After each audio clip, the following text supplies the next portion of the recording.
ये आकाशवाणी गोरखपुर है। अब रउआ सभी सोनी निगम से समाचार सुनी। लोकसभा चुनाव 2024 बदे कईगो राजनीतिक दलन का नेता और स्टार प्रचारक चुनावी घोषणा और जनसभा के जरिया से मतदाता लोगन के अपने पार्टी के उम्मीदवार के पक्ष में वोट दिले का अपील कर रहल हवे। भारतीय जनता पार्टी का राष्ट्रीय महासचिव अरुण सिंह बनारस में पत्रकारन से बतियावत कहले कि उनकर पार्टी रिकॉर्ड वोट से जीत जा रहल हवे।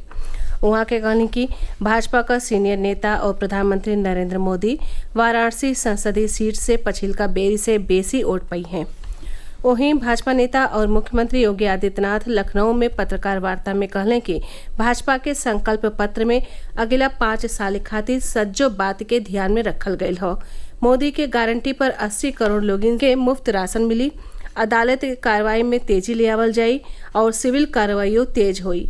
उहाँ के कहने की संकल्प पत्र में फसलिन के न्यूनतम समर्थन मूल्य में बढ़ोतरी और 70 बरिस से बेसी उम्र के लोगिन के मुफ्त इलाजों का बात कइल गयल हो।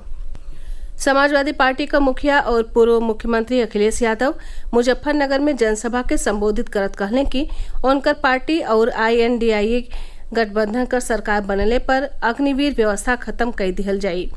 उहाँ के भाजपा सरकार की नीतियन का आलोचना कैली और कहली कि केंद्र सरकार एक झटका में सेना क भर्ती के 4 साल तकले समेट दिहलस। उहाँ के कहनी कि पश्चिमी उत्तर प्रदेश में चली रहल बेयारी पहले ही फेरा में भाजपा का सफाया कई दी। बसपा अध्यक्ष और पूर्व मुख्यमंत्री मायावती आज मुरादाबाद और पीलीभीत लोकसभा सीट बजे चुनाव प्रचार कैली। मुरादाबाद में उहाँ के कहनी कि हम घोषणा पत्र जारी नहीं करेली, हमनी के काम कई के दिखावेली। जो त हमार सरकार आई तो देश में ऐतिहासिक कार्य कई के दिखाई।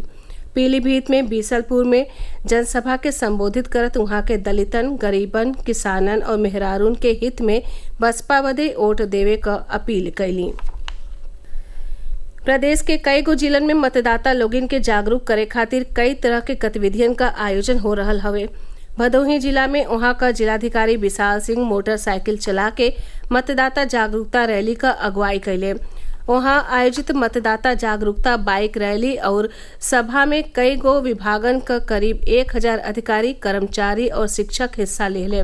गोरखपुर जिला में ज्वाइंट मजिस्ट्रेट और SDM सदर मृणाल अविनाश जोशी मतदाता जागरूकता वैन के हरिहर झंडी दिखा के रवाना कैले। ई वैन गांव-गांव जाके मतदाता लोगन के जागरूक करी। सोनभद्र में जिला के रोप प्राथमिक विद्यालय का विद्यार्थी रैली और चित्रकला प्रतियोगिता के जरिया से मतदाता लोगन के जागरूक कैले। बनारस जिला में स्वीप के तहत स्कूली लइकन के अभिभावकन के वोट देवे खातिर संकल्प पत्र भेज के भरवावल जा रहल हो।